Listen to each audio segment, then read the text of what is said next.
seja, ela é uma questão que perpassa, né, vários aspectos aí da nossa vida e de questões cruciais dentro da problemática social.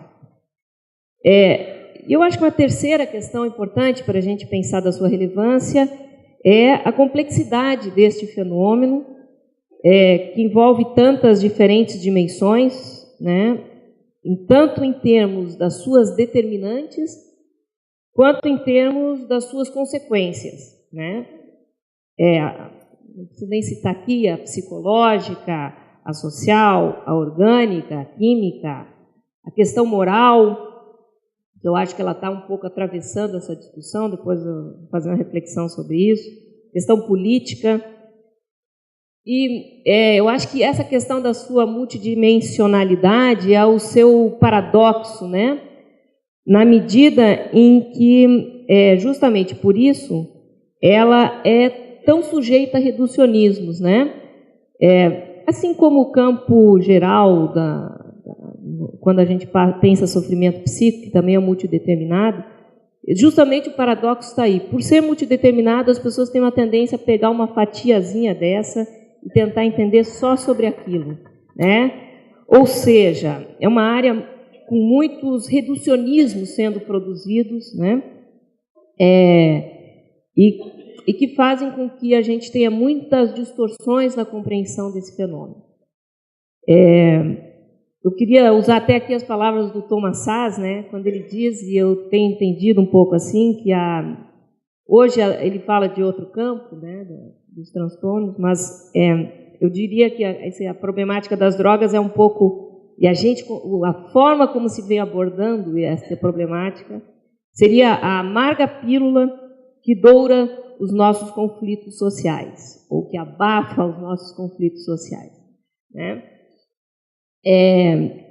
E justamente, então, por essas razões, né, eu considero que atualmente a problemática de álcool e outras drogas, juntamente com a questão da atenção à crise, para mim são os dois pontos mais frágeis e mais desafiadores da problemática da reforma psiquiátrica brasileira. É nesses dois pontos onde as contradições de concepções se põem de forma mais forte e onde a gente tem visto, né, alguns retrocessos acontecendo. Eu acho que até na atenção à crise a gente está avançando muito mais do que na condição de lidar com a atenção à problemática de álcool e outras drogas. Então, vou pedir agora para ajuda aí colocar então, eu queria... a gente sabe, né, eu tenho pensado muito, quando a gente se refere a compreender este cenário, a pensar uma compreensão dialética desse cenário. Quando a gente pensa a compreensão dialética, a gente pensa que em determinado contexto, dependendo das forças conjunturais que ali estão colocadas,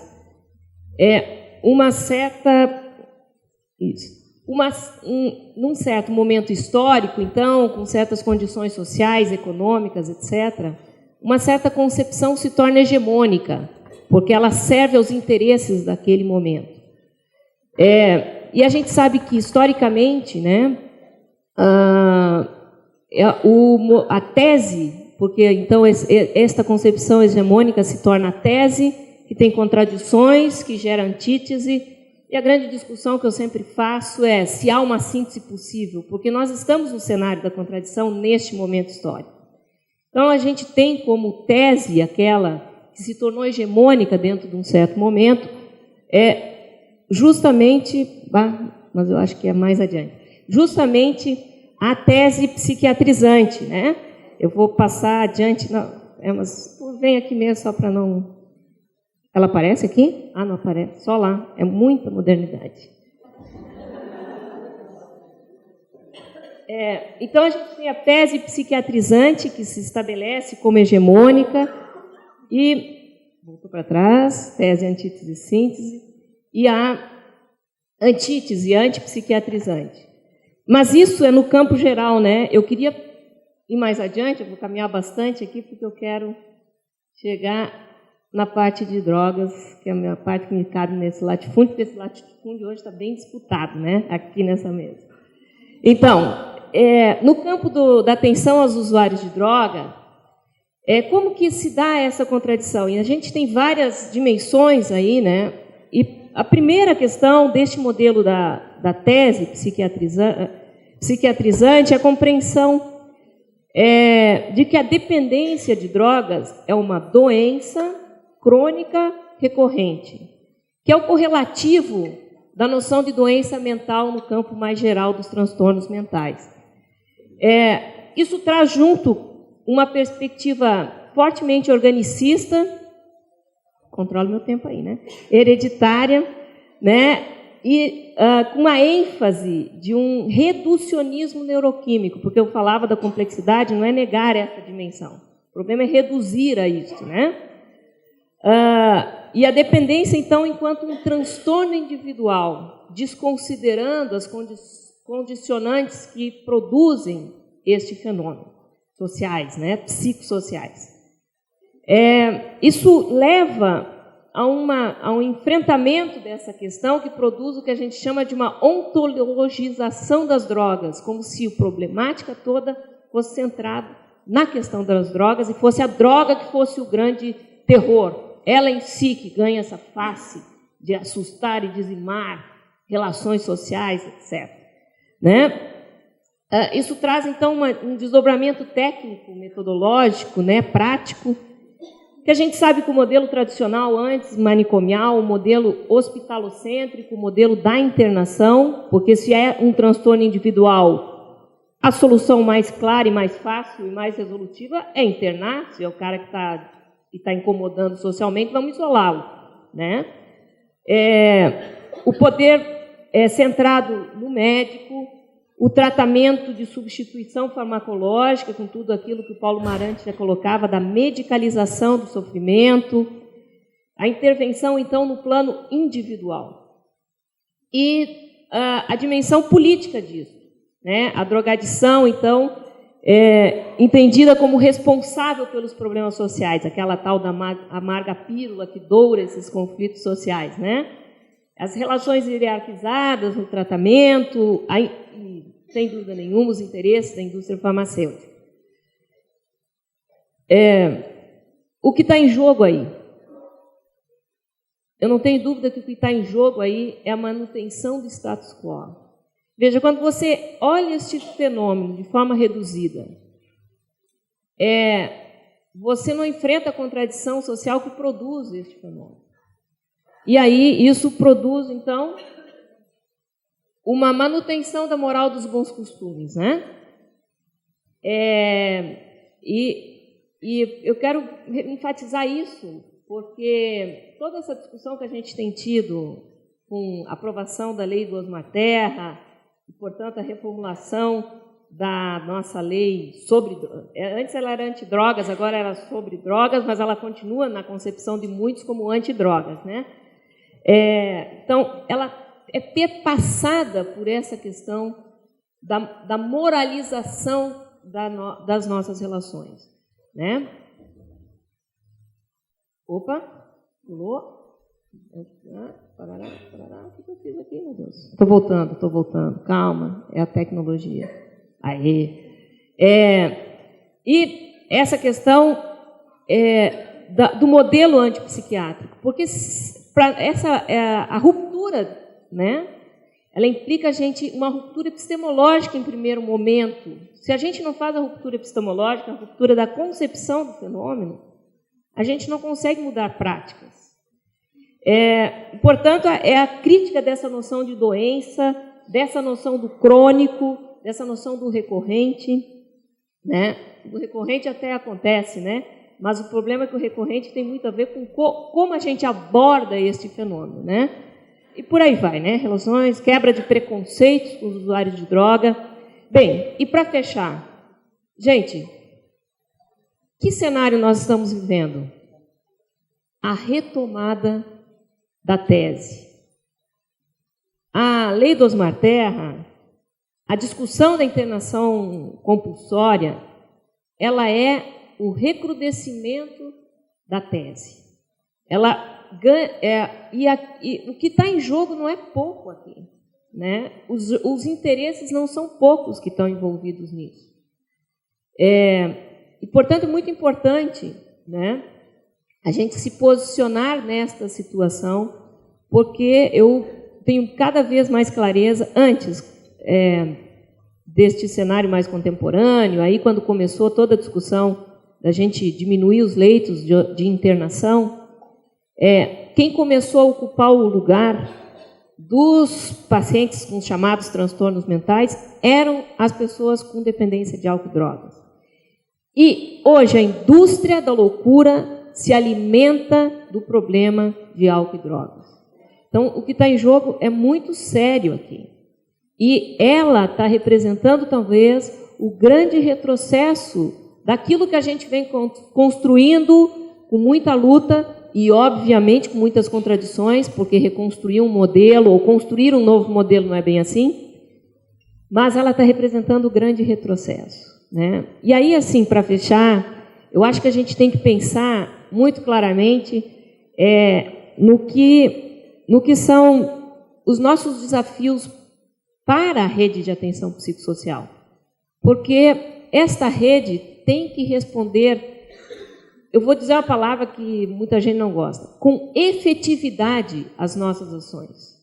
A gente tem que ser efetivo, a gente tem que dar resposta para essas pessoas que estão em sofrimento, ou mediar para essas pessoas que estão com este sofrimento novas possibilidades. E a gente sabe que o caminho disso é reinserção social, reabilitação psicossocial, redução de danos, mas a gente tem que qualificar esta nossa ação.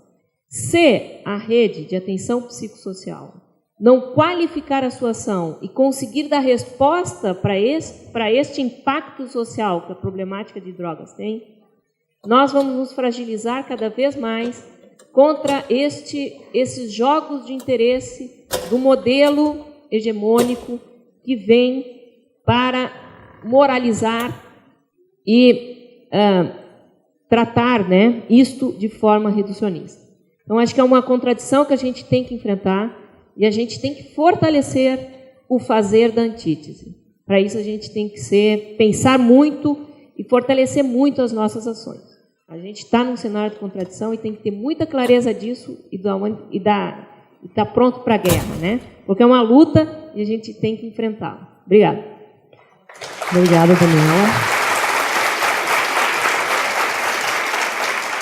Bom, representando o Hospital Universitário, temos Letícia Macedo Gabarra. Ela possui graduação em Psicologia pela Universidade Estadual Paulista Júlio de Mesquita Filho, especialização em Psicologia Hospitalar pela Unesp, especialização em Saúde da Família pela UFSC, especialista em Terapia Sistêmica pelo Instituto Familiari, mestrado em Psicologia pela Universidade Federal de Santa Catarina, doutora em Psicologia pela UFSC. Atualmente é docente do curso de Psicologia da Faculdade de Ciências Sociais de Florianópolis, o SESUSC. Ela é psicóloga responsável pela Unidade de Terapia Intensiva Adulto da Unidade de Internação Cirúrgica e do Serviço de Transplante Hepático do Hospital Universitário da Universidade Federal de Santa Catarina. Letícia. Bom dia a todos, quase boa tarde, né? Primeiro eu queria agradecer o convite do Conselho para estar aqui nessa mesa. Eu acho que é uma honra poder estar com algumas pessoas muito importantes na área da saúde, de uma forma geral, e poder compartilhar um pouco da experiência, um pouco das dificuldades, das frustrações. Talvez minha fala seja um pouco mais de alguém que está ali na linha de frente, trabalhando, para pensar junto com vocês algumas coisas que no nosso dia a dia a gente enfrenta e às vezes não sabe muito para onde ir e o que fazer, né? Então, na verdade, eu não venho trazer respostas, mas mais fazer reflexões mesmo com vocês. Essa é a ideia. Então, eu sou psicóloga do Hospital Universitário, como ela falou, e antes de vir para cá, eu conversei com alguns colegas que também trabalham no hospital comigo, porque eu acho que é uma grande responsabilidade vir falar de hospital, sendo que eu trabalho em alguns setores de hospital, não em todo o hospital, né? E o hospital é um universo bem grande de várias coisas que são possíveis de serem feitas. Então, eu resolvi... A tecnologia, que nem diz a Dani. Primeiro, eu queria contextualizar um pouco de onde eu venho, para vocês entenderem do que eu estou falando, que é do Hospital Geral, né? É um hospital, enfim, que tem um atendimento geral de tudo quanto é tipo de pessoas e patologias, enfim. O nosso hospital, a nossa equipe é constituída por psicólogos contratados, nós somos funcionários federais, e também a gente tem dentro do nosso hospital a residência multiprofissional em saúde, que tem profissionais da psicologia em duas ênfases, que é alta complexidade, urgência e emergência. Atualmente nós estamos com 6 residentes. E também tem os estagiários, né? Então, por ser um hospital universitário, tem também a questão do cuidado com a questão do ensino, né? Vocês vão ver que muita coisa do que a gente fala tem a ver com a questão da assistência, mas vai ter muita relação com o ensino e muita relação com pesquisa. Então, a gente faz muito questionamento, as pesquisas nos dão base, nos ajudam a refletir. Então, a gente vai falar um pouquinho, eu vou tentar falar um pouco sobre isso. A nossa população atendida, né, os usuários que nós temos no hospital, é bem ampla, né? Vocês vão ver que é uma das grandes dificuldades que a gente tem, porque a nossa rede é todo o estado de Santa Catarina. A gente atende o estado inteiro, então a gente vai ter esse número grande de pessoas e uma rotatividade muito grande de pessoas ali sendo atendidas em diferentes faixas etárias, né? Dentro do hospital, o nosso serviço está pautado em algumas áreas. Como que foi designado isso? Bom, a gente tem algumas portarias do Ministério da Saúde que preconizam a necessidade de psicólogos, né? E nessas áreas é obrigatório. Então, nós temos o serviço de psicologia também dentro de portarias, que seriam, dei alguns exemplos, né? Implante coclear, cirurgia bariátrica, cirurgia vascular, transplante hepático, o tratamento dialítico, e a terapia intensiva, né? E também tem de média complexidade a saúde auditiva. E, além disso, em acordo aí com os nossos gestores, a gente tem a definição de alguns outros lugares, né? Então, a saúde da mulher, na verdade, é mais a saúde materno e infantil, né? Que tem um foco de atenção, as unidades de internação médicas e cirúrgicas, a emergência e a saúde aditiva. Bom, além desses campos de atuação que eu estou falando, o nosso hospital também funciona em sistema de plantão diurno, em finais de semana e feriado, psicólogos, né, em plantão. Isso significa que nosso serviço funciona de segunda a segunda, né? E aí vai ser outra dificuldade que vocês vão ver que eu vou falar mais para frente, que é a dificuldade de rede nos finais de semana e feriado, né? Que é um outro dilema que a gente tem muito grande quando a gente atende no hospital. Bom, isso aqui não tem nada a ver com a questão de ser centrado no hospital, tá, gente? Eu vi as figuras anteriores, até fiquei preocupada que eu pus o hospital ali no meio. Mas é mais na ideia de pensar que a gente está articulado com muita gente, né? Então, não só na área da saúde, mas também na assistência social, as ONGs, os centros comunitários, outros hospitais. Vão ser muitas demandas, unidades básicas, não de um município, mas de muitos municípios, o que faz com que essa rede seja realmente muito grande, né? E, claro, que dependendo do setor que você vai estar do hospital, você vai ter que se articular mais com um ou outra situação, né? Eu resolvi contar um pouquinho para vocês assim, algumas coisas que já existem, que, na verdade, eu acho que é um dilema quando a gente está na frente do hospital, que tem muitas demandas, né? E aí, algumas coisas que já acontecem. Como eu falei, tem um foco na saúde materno-infantil. Então, uma das coisas que existe atualmente é o acompanhamento das gestantes de alto risco e dos prematuros. Então, é uma parte ambulatorial e de internação que é feita, todo um processo que o trabalho de serviço de psicologia faz juntamente com outras equipes. E aí é outra coisa também, né? O nosso serviço de psicologia não tem só a rede externamente, mas também internamente. Como o hospital tem muitas equipes internas, nós também temos que fazer trocas internamente com várias equipes de várias unidades, assim como profissionais de diferentes áreas. Então, assistente social, fisioterapeuta, nutricionistas, médicos de diferentes especialidades. Então, nosso cotidiano também é pensar na rede intra-hospitalar, né? A gente também lida muito com isso. E esse acompanhamento de gestantes de alto risco e prematuro, a gente tem uma psicóloga que trabalha com isso há muitos anos, é consultora do Ministério da Saúde, e tem tido um trabalho muito interessante, até o doutorado dela também foi nessa área, ao qual ela foi ver o desenvolvimento desses bebês prematuros posteriormente até os 2 anos, e como que a rede também absorve essa demanda posteriormente à alta hospitalar, né, que eles ficam um bom tempo internados, e como que isso ocorre posteriormente, né, que foi bem interessante. A questão da maternagem de bebês que vão para adoção até a transição para a nova família, que também é um trabalho que o psicólogo executa, né, ali. Então, os bebês que a mãe não vai desejar ficar por alguma razão, ou não pode ficar por alguma razão com o bebê, não vai ter a guarda. Todo esse processo de maternagem, até a passagem da nova família, é feita pelo psicólogo, inclusive após a alta hospitalar, se ele for para algum abrigo, é feita essa transição até a nova família. Então, é todo um trabalho diário que o psicólogo faz ali dentro. A questão do acompanhamento pós-cirurgia bariátrica, a questão ambulatorial, né, que é preconizado pela portaria de alta complexidade da cirurgia bariátrica, esse acompanhamento não só pré-cirurgia, de avaliação e todo esse processo, né, no transoperatório, quando ela interna para a cirurgia, mas também pós-operatório. Então, é um serviço bem recente que está sendo estruturado, esse pós-operatório, e está sido bem interessante como tem sido feito. E é muito necessário esse pós-operatório em cirurgia bariátrica, sem ter relação com a rede, né? Não só a rede de atenção à saúde, mas os centros comunitários, a questão da atividade física, centros de lazer, né? Outras redes também bem importantes aí. A questão de acompanhamento do transplante hepático, que também é muito nesse sentido, a gente acompanha o transplante hepático todo o pré-operatório, até o paciente ser listado. Quando é chamado para o transplante, a gente recebe os pacientes, recebe as famílias, acompanha todo o processo de cirurgia e, posteriormente, a alta hospitalar, a gente faz visita domiciliar, toda a equipe, né, não é só o psicólogo, e nessa visita a gente também já faz a visita à unidade básica de saúde, porque essa pessoa vai precisar de algumas coisas muito específicas, né, principalmente nos primeiros 2 meses, medicação de alto custo, enfim, tem várias questões aí que são necessárias.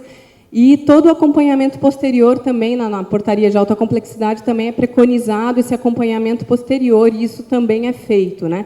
Não só a nível ambulatorial, mas se o paciente reinternar, se tiver alguma outra questão que seja necessária, isso também é realizado. A questão do acompanhamento dos pacientes em quimioterapia pelo serviço de oncohematologia, que também é algo que ocorre, então desde o diagnóstico até todo o acompanhamento mesmo, quando está fazendo quimioterapia ou mesmo quando está no processo que não é mais de químio, tem consultas regulares, a psicóloga também faz toda essa parte de acompanhamento, encaminha quando é necessário para a rede, dependendo das demandas que se surgem, né?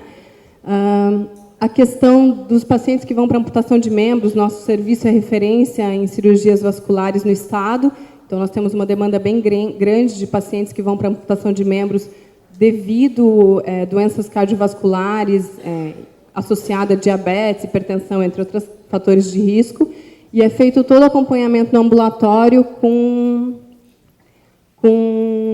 até a cicatrização e depois encaminhamento para reabilitação física também, né? Então, tem todo o processo para ver se é possível protetizar, se não é, então toda essa parte também, né? Contatos telefônicos com familiares após o óbito, em casos... Isso é uma das coisas que eu acho mais difícil, que nem sempre a gente consegue dar conta de toda a demanda que tem. Eu trabalho em UTI, morre muita gente, então ligar para todas as famílias nem sempre é possível, mas a gente sempre fica de referência, né? É bem interessante que a gente acaba sendo uma referência bem importante. Vou passar para frente, senão não vai dar tempo. Uma outra coisa que eu queria falar um pouco é que a gente atende bastante as tentativas de suicídio. Nosso hospital é referência em toxicologia, então todas as tentativas de suicídio por intoxicação dessa região param no nosso hospital, na nossa emergência, em casos mais graves vão para a UTI. E, como eu disse, a gente trabalha aos finais de semana e feriado, então tem uma demanda muito grande que chega todos os dias, inclusive fins de semana e feriados. Atualmente, a gente tem uma psicóloga, que é a Juliana Machiaverni, que fez esse trabalho, que fez uma proposta de fluxograma de encaminhamento aos pacientes atendidos na emergência adulta do hospital por tentativa de suicídio, no qual ela cria critérios para encaminhamento para esses pacientes, com uma classificação de risco. Então, ela criou uma classificação de risco que é verde, amarelo, laranja e vermelho. Eu não vou entrar em detalhes do que é cada uma dessas, até deixo a referência se vocês quiserem, mas nesse fluxograma a gente tem o que é possível fazer dependendo da situação e da avaliação que a gente faz de necessidade desse paciente, né? Então, dentro disso, a gente faz os encaminhamentos por escrito para a unidade básica de referência desse indivíduo. Isso sempre é feito, independente do município ao qual ele venha, né? E avaliação, conforme a avaliação que a gente faz, a gente encaminha por escrito para o CAPES, para o IPQ, para outras instituições, clínicas sociais. Isso a gente faz conforme a avaliação que a gente tem. A gente também faz um comunicado escrito para a coordenação de saúde mental do município. Isso é feito para todas as tentativas de suicídio, toda essa questão da comunicação. E, além disso, após 10 dias do paciente ter sido atendido na nossa emergência ou no nosso hospital por tentativa de suicídio, é feito um contato telefônico para saber como que o paciente está e como que ele fez os encaminhamentos dados, se eles conseguiram procurar, se não conseguiram e quais as dificuldades encontradas. No caso de dificuldades, a gente tenta ver o que é possível, ligar para posto de saúde, falar com a equipe de saúde da família, a gente tenta articular dentro das possibilidades.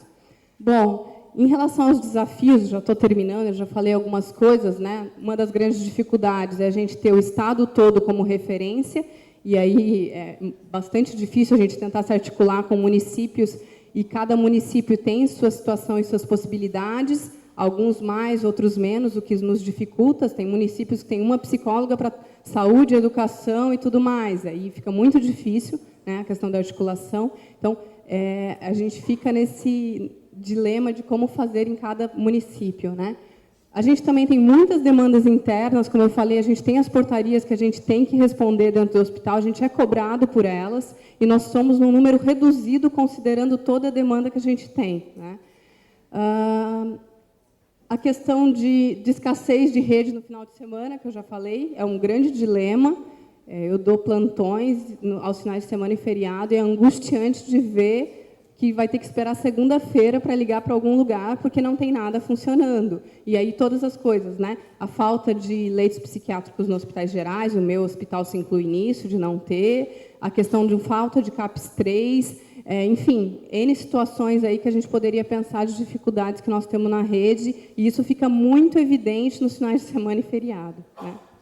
E acho que era isso que eu queria falar. Obrigada.